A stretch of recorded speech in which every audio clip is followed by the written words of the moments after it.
Ultrafarma também é ótica. Os melhores preços em remédios, agora em óculos. Agosto é o mês de ultra promoção de armações e óculos de sol nas óticas Ultrafarma. Armações e óculos de sol das marcas exclusivas iFly e Fio com 50% de desconto. Imperdível! Acesse o site www.óticasultrafarma.com.br e consulte a loja mais próxima de você.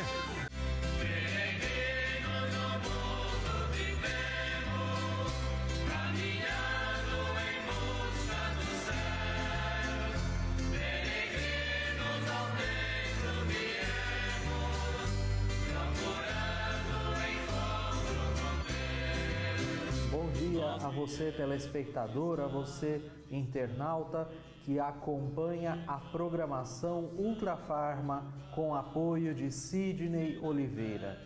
Iniciamos mais um programa Devotos do Bom Jesus de Iguape, nesta quarta-feira, 11 de agosto de 2021. Hoje, a igreja faz memória de Santa Clara de Assis. Todos nós conhecemos esta santa tão importante para a nossa igreja. Certamente conhecemos um pouco a respeito da sua amizade, da sua proximidade com São Francisco de Assis. E hoje quero trazer a vocês um pouquinho da história, da vida de Santa Clara de Assis. Clara de Assis nasceu no ano de 1193 e morreu no ano de 1253. E ela seguiu em tudo os passos de Jesus Cristo, aquele que se fez pobre, aquele que se fez um de nós, aquele que se fez caminho, verdade e vida. Junto com São Francisco de Assis, de quem ela era fiel discípula, ela funda a chamada Ordem Segunda, conhecida também como as Clarissas. Ela foi guia e mãe desta ordem, mas ela procurava servir a comunidade através da sua virtude e através da santidade de vida, de forma que as irmãs mais a amassem do que tivessem medo dela. Então, mais servissem, mais obedecessem por amor do que por temor. E ela retirou da fé, uma grande fé na Eucaristia que ela tinha, as forças necessárias para lutar contra a invasão de soldados muçulmanos. Nós sabemos que num determinado período da história, a Europa foi invadida pelos muçulmanos.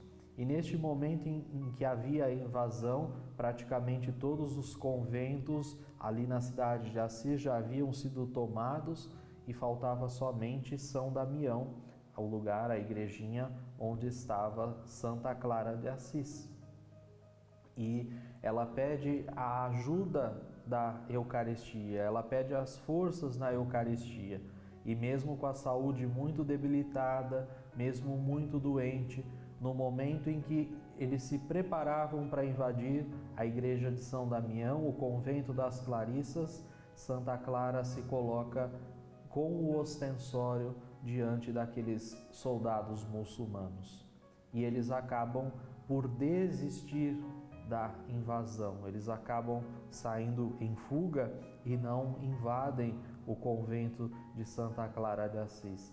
Quando nós chegamos à igrejinha de São Damião, lá em Assis, aqueles que já tiveram a oportunidade de visitar, de conhecer, vocês estão vendo aí algumas imagens, nós vemos uma grande imagem de Santa Clara portando o ostensório. E muitas vezes assim ela é também representada nas suas imagens, nas suas estampas, para lembrar essa sua profunda devoção à Eucaristia. Santa Clara, ela faleceu lá na igrejinha de São Damião mesmo, no dia 11 de agosto, e foi canonizada pelo Papa Alexandre IV no ano de 1255. Então, 2 anos após o seu falecimento, ela já foi canonizada pelo Papa. Tamanha era a sua fé, tamanha era a devoção que o povo de Deus tinha a ela. Peçamos neste dia a graça, peçamos neste dia a intercessão de Santa Clara de Assis. Você que acompanha o nosso programa, Devotos do Bom Jesus de Iguape, pode enviar a sua mensagem, pode enviar o seu pedido de oração para o número que está aparecendo no seu vídeo. Basta colocar o seu nome completo, a sua cidade, o seu estado e em seguida o seu pedido de oração, o seu agradecimento. E nós vamos nos unir a você e vamos rezar por você. O Evangelho de hoje, ele nos traz esta boa palavra: onde 2 ou mais estiverem reunidos, eu estarei com eles. Jesus vai dizer isso no Evangelho. Tenho certeza que hoje nós somos mais do que 2 reunidos em nome dele. E por isso, certamente, estando de acordo com a prece que fazemos, nós seremos ouvidos pelo Senhor bom Jesus. Agora vamos meditar a palavra do Evangelho. Hoje o Evangelho é extraído do capítulo 18 do livro de São Mateus, versículos de 15 a 20, e nos traz uma palavra belíssima, uma palavra de incentivo, uma palavra de conforto. Vamos nos preparar, vamos abrir o nosso coração para ouvir esta palavra. Pelo sinal da Santa Cruz, livrai-nos Deus nosso Senhor dos nossos inimigos. Em nome do Pai, do Filho e do Espírito Santo. Amém. Meu Senhor e meu Deus, eu creio firmemente que estás aqui, que me vês, que me ouves.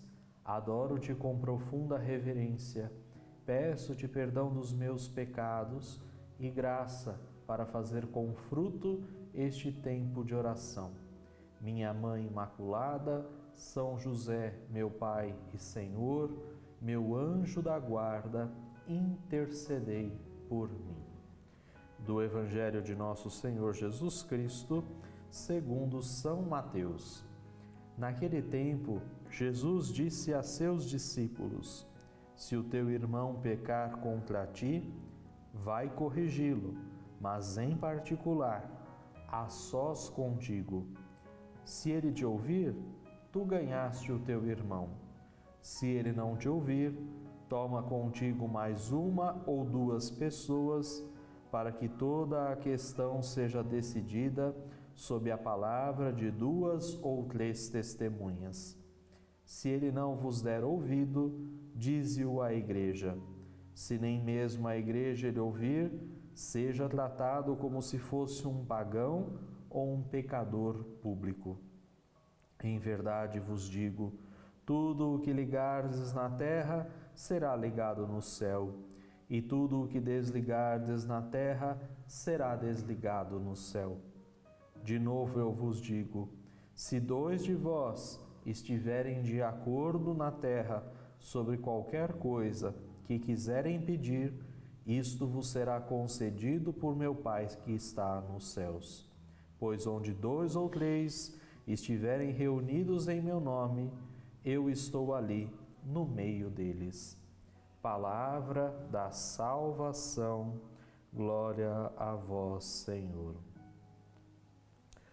O Evangelho que nós acabamos de ouvir, ele começa com um chamado de Jesus para que nós colaboremos na santificação e na salvação dos nossos irmãos.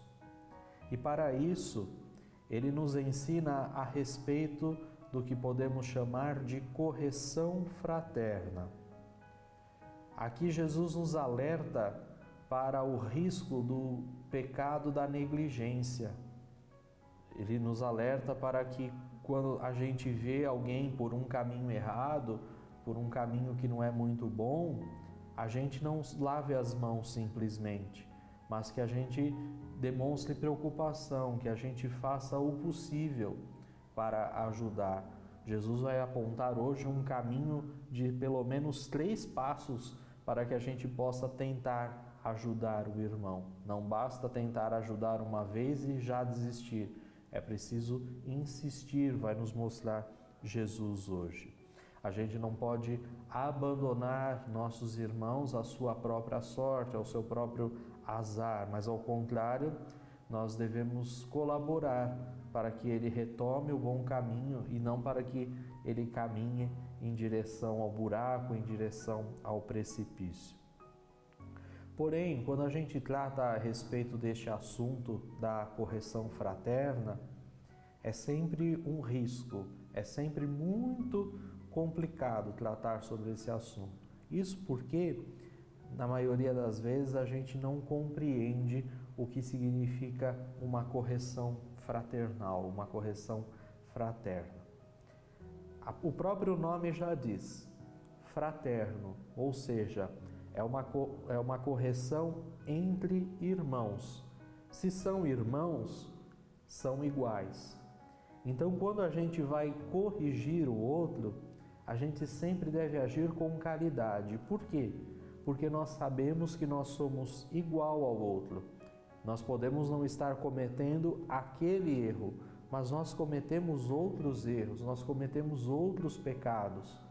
Então, a correção fraterna é uma correção de alguém que sabe dos seus limites, que sabe das suas fragilidades, mas que tenta ajudar o outro. Por isso, ela nunca é uma correção feita com julgamento, nunca é uma correção onde se aponta o dedo, onde se magoa, onde se machuca o outro, ou pior, onde se expõe o outro ao ridículo.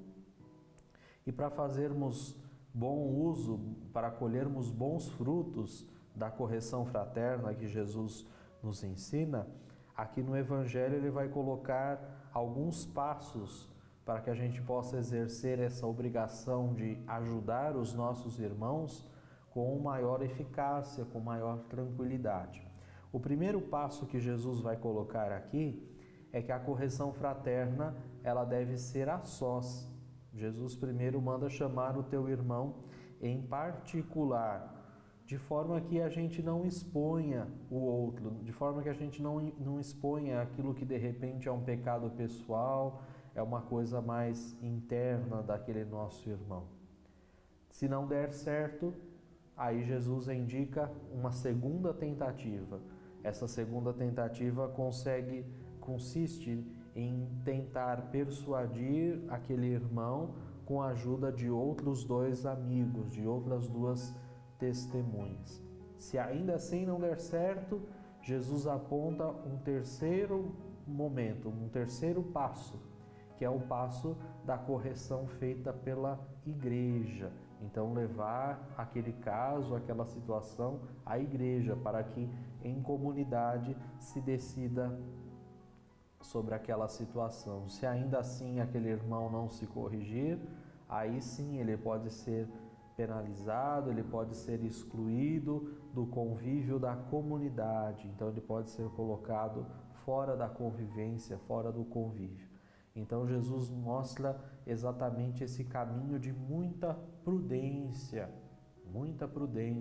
na hora de corrigir o irmão, para que a gente não o exponha, para que a gente não o magoe e, sobretudo, para que a gente não seja injusto.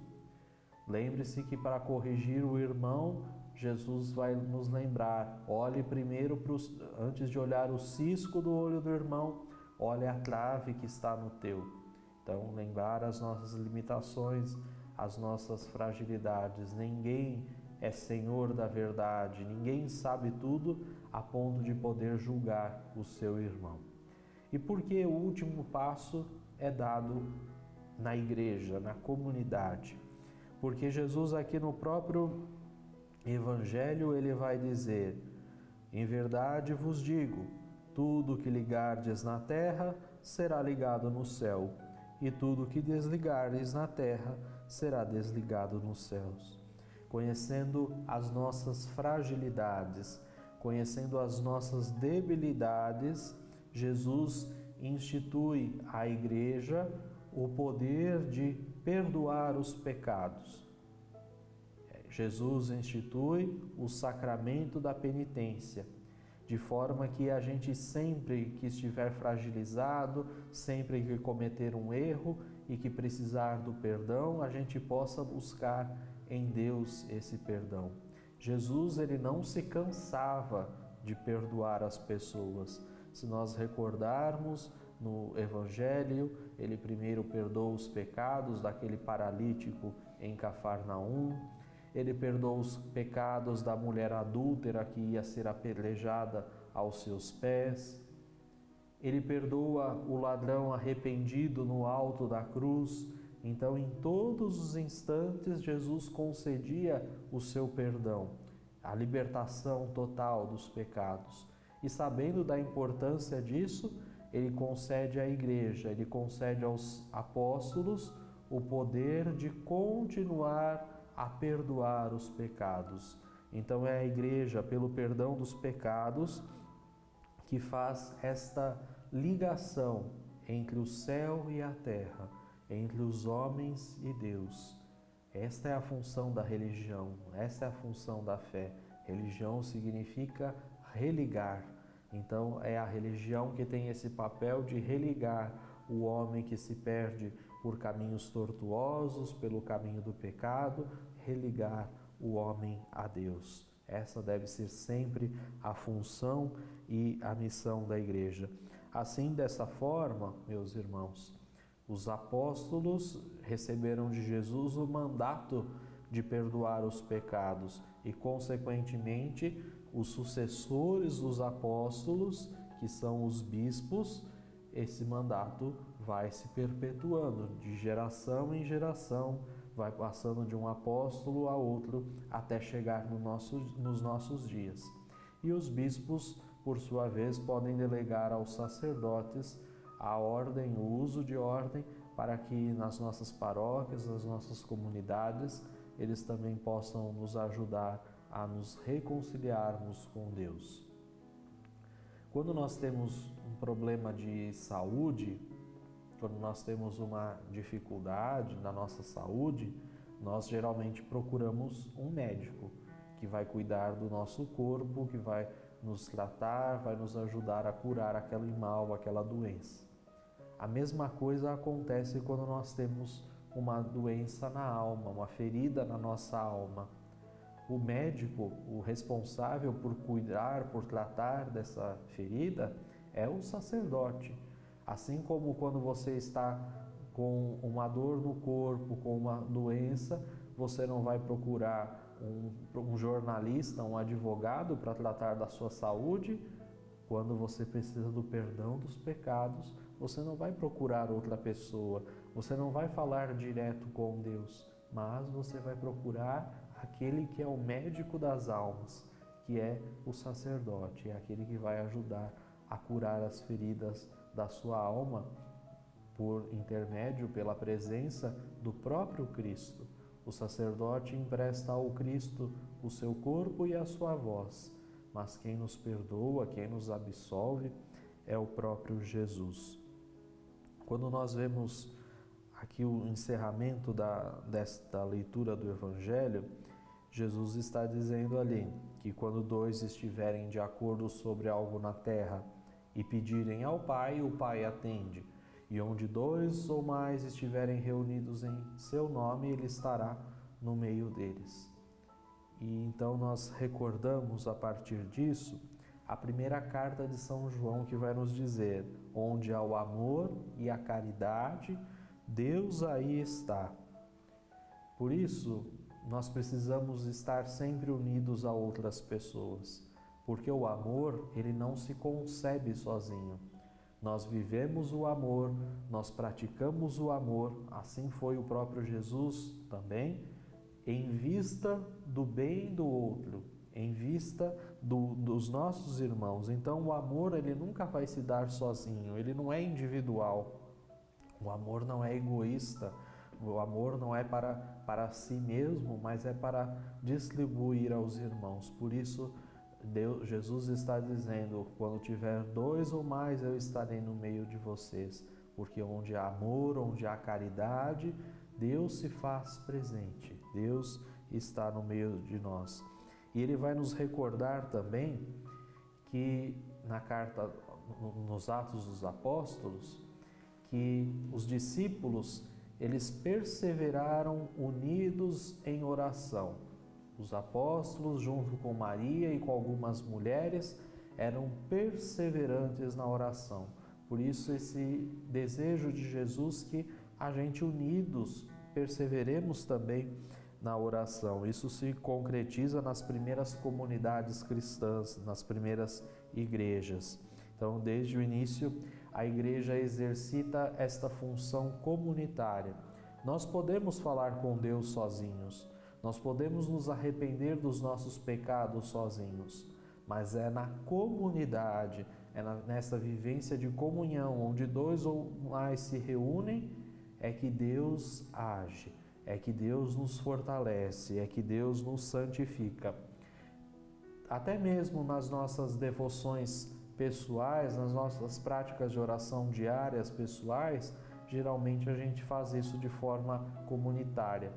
Quando nós rezamos antes de comer, ou quando a gente se reúne, por exemplo, para rezar o terço em família, ou quantas famílias muitas vezes se reúnem em torno da TV para assistir um programa religioso ou para rezar conosco aqui neste momento de oração, enfim. A nossa fé é uma fé comunitária, é uma fé que se dá onde dois ou mais estiverem reunidos. Aqui também fica muito clara a possibilidade da intercessão. Quando dois estiverem de acordo, um pode rezar pelo outro, um pode pedir pelo outro, nos diz Jesus. É deste conceito do Evangelho, desta ideia, é que surge a ideia da intercessão. Eu posso rezar por você, você pode rezar por mim, e imaginemos, como nós acreditamos na comunhão dos santos, aqueles que estão junto de Deus também podem rezar por nós, também podem pedir a Deus por nós. Então é daí que vem esta ideia da intercessão. Para concluir, o Evangelho de hoje, ele vai nos recordar a necessidade do cristão dar importância ao outro. Pode ser fisicamente, corporalmente, quando nós nos preocupamos com o outro, quando nós exercemos a correção fraterna, por exemplo. E pode ser também espiritualmente, quando nós nos unimos ao outro para orar, para falar com Deus. Então, o outro é sempre importante na nossa vida, seja fisicamente para nos corrigir, para nos ajudar, para nos orientar, seja espiritualmente para interceder por nós junto de Deus. Que o Senhor nos ajude a reconhecermos nos nossos irmãos e irmãs a importância que cada um exerce em nossas vidas, que sejamos humildes para contar com a correção dos nossos irmãos e também com a oração deles. Amém. E nós prosseguimos com o nosso programa, este programa que tem o apoio, que tem o incentivo de Sidney Oliveira, presidente da Ultrafarma. Este programa que leva até você diariamente a palavra do Senhor bom Jesus. E agora nós queremos rezar por vocês que nos acompanham nesse momento.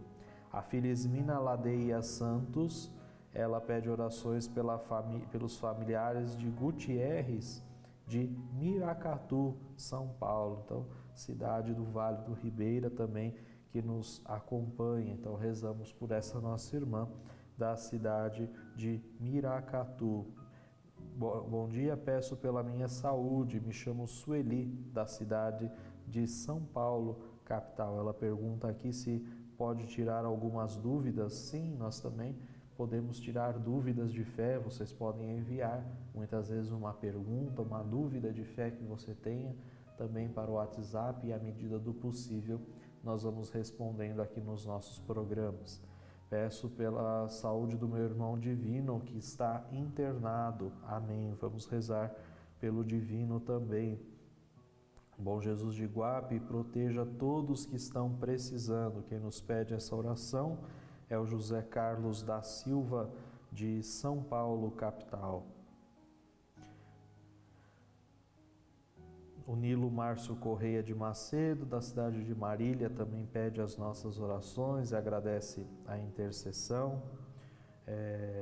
Estou assistindo o programa Bom Jesus de Guape. Claudionor dos Santos Soares, de Santana, Amapá, Macapá. Rezamos também pela vida, que Deus conceda ao nosso irmão Claudionor a graça da saúde, muitas felicidades e as bênçãos do Senhor bom Jesus. Quero pedir orações por minha saúde e por todos que estão com Covid. É a Fernanda de São Paulo, capital. Também ela pede orações, e quem nos envia a mensagem é a Cleonice. Então que Deus possa abençoar também essas nossas irmãs. Peço oração pelo meu marido Luiz Antônio Neto, pela restauração da sua saúde. Rezamos também por todos os enfermos. Vamos nos voltar à imagem do Senhor bom Jesus de Guape e dele pedir a sua bênção e a sua proteção. A vossa bênção, ó bom Jesus, pedimos, com muita fé, de ti nos despedimos, que o vosso povo seja protegido, dai-nos a bênção, ó bom Jesus querido, que o vosso povo seja protegido, dai-nos a bênção, ó bom Jesus querido. Rezemos a oração ao Senhor bom Jesus. Senhor bom Jesus, eu creio em vós. Eu creio que o Senhor é verdadeiro Deus e verdadeiro homem. Creio que o Senhor é a palavra que nos conduz à vida, a verdade que nos liberta e a vida que nos enche de alegria. Senhor bom Jesus, que sempre vos mostraste cheio de misericórdia pelos pequenos e pobres, pelos doentes e pecadores, colocando-se ao lado dos perseguidos e marginalizados. Escutai esta nossa oração.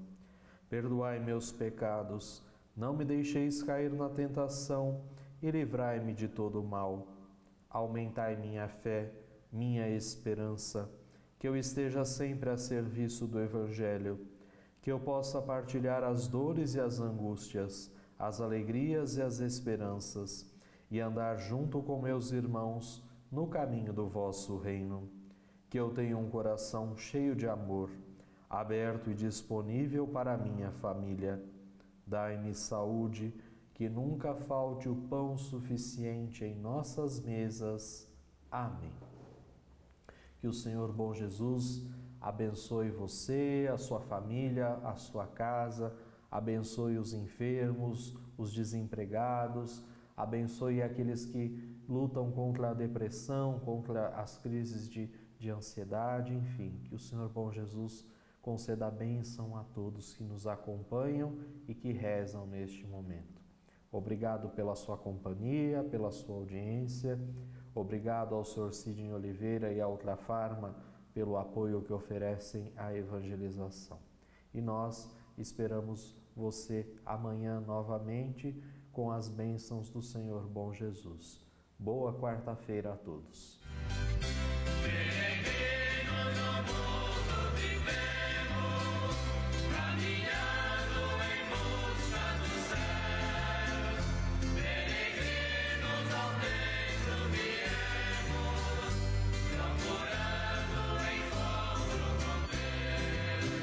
Começa agora o Plantão Ultra Descontão. Onde eu encontro remédios de marca ou genéricos que não custem um absurdo. Eline, moleza, é só clicar ultrafarma.com. Eu tô precisando de vitamina, mas eu não tô podendo pagar muito. É fácil, clique em ultrafarma.com, é mais barato e entrega em todo o Brasil. Como faço para comprar dermocosméticos por um preço que não pesa no meu bolso? Eu quero economizar, Martini! Clique agora, ultrafarma.com e economize pra valer.